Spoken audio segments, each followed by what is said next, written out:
Hey friends, thanks for tuning in again today. Today we're going to talk about latex allergy a little bit.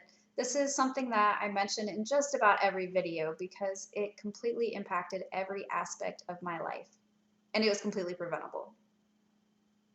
One of the things that is often confusing in regards to latex allergy that doctors really just don't tell you about is the difference between type 1 and type 4 latex allergy.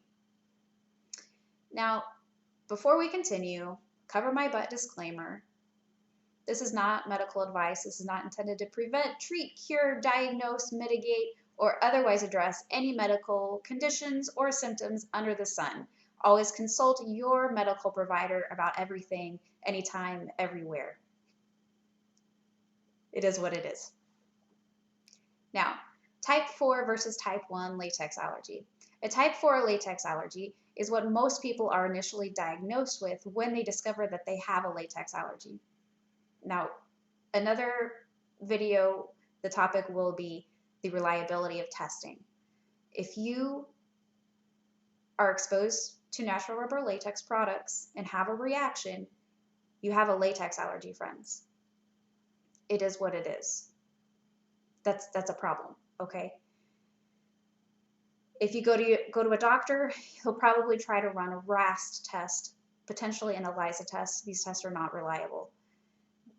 This same doctor, often an allergist, will likely also inform you that you don't have a latex allergy because the tests say so. Now, as we're finding out with this grand drama that's unfolding in the world right now, it's the end of April 2020, we're finding that medical tests aren't what we're told. You have to really dig to find reliability. So don't trust the tests. But most people, when they're first diagnosed with a latex allergy, they're told that it's just an annoyance allergy, just a skin issue, makes you itchy, you get a rash on your hands if you wear latex gloves. Sometimes you'll have sores from the exposure. Other people find out that they're allergic from latex condoms. And quite frankly, both were issues for me. And I didn't know for many years that I had a latex allergy. Even though I had so many food allergies and other allergies, it was never even discussed. I found out the hard way. I found out the really hard way. And then I found out the really, really hard way that the latex allergy would get worse and did get worse and did progress to make my life a nightmare. I can't make it any gentler than that because that's just the fact of the matter. So if you have a skin irritants latex allergy, you're probably going to be told you have a type 4 latex allergy. And you'll probably be told it's no big deal. Don't worry about it. Just put it on your chart. Avoid latex condoms. Avoid latex gloves. And you'll be golden. That's not true. I'm sorry. That's not true. Your life needs to change. Otherwise, you're going to end up like me or like countless thousands, potentially even millions of other people who aren't aware that their latex allergy that was an annoyance has crossed to life-threatening.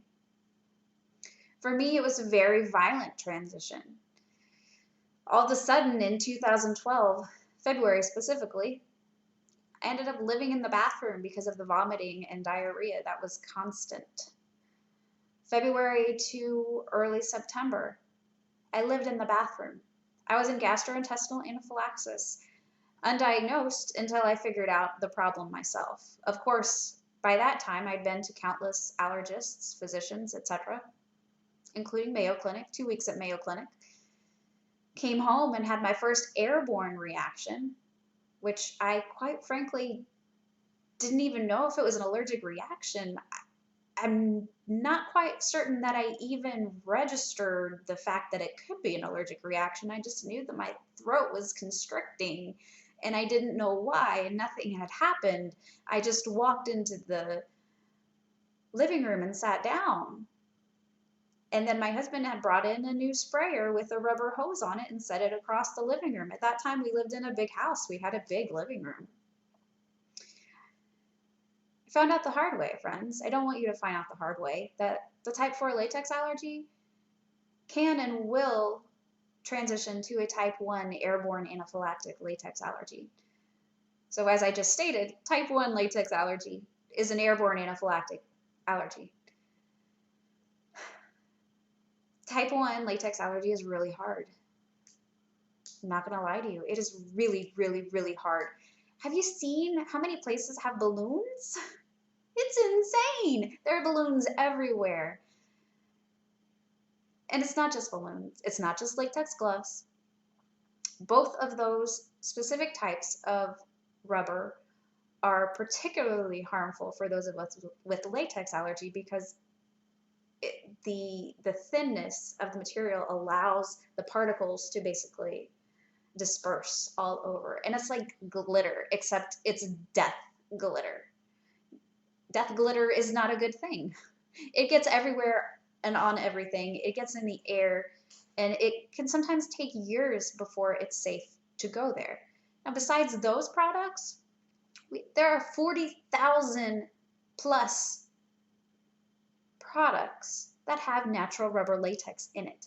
And unfortunately, you can't just email a manufacturer and say, yo, does this computer mouse here have any natural rubber latex in it? They won't know. They don't know, friends. They don't know. If you ask, does this have latex in it? They won't know. They won't know. And most of the time, if you contact the manufacturers of mattresses that use their source material as natural rubber, they will tell you that their mattresses are safe. They're not. So many of us are sick because we slept on a latex mattress. They're not hypoallergenic. If you take a peanut and you process that peanut to oblivion, the material that you have at the end is still derived from a peanut, right? Should someone with a peanut allergy eat that material? Of course not. It's the exact same thing with a latex allergy. So hopefully this helped a little bit as far as any confusion there might be with a type 1 versus type 4 latex allergy. Type 4 latex allergy will progress to a type 1 latex allergy. The allergists that actually have a clue about this allergy will tell you it's not a matter of if, but when. So, if you have a type 4 annoyance latex allergy, don't you think you should start trying to avoid as many products as possible that contain natural rubber latex? I think so. Thanks so much for tuning in. Be sure to like, subscribe, share with anyone that you think might find benefit from this video. And as always, stay safe and stay happy.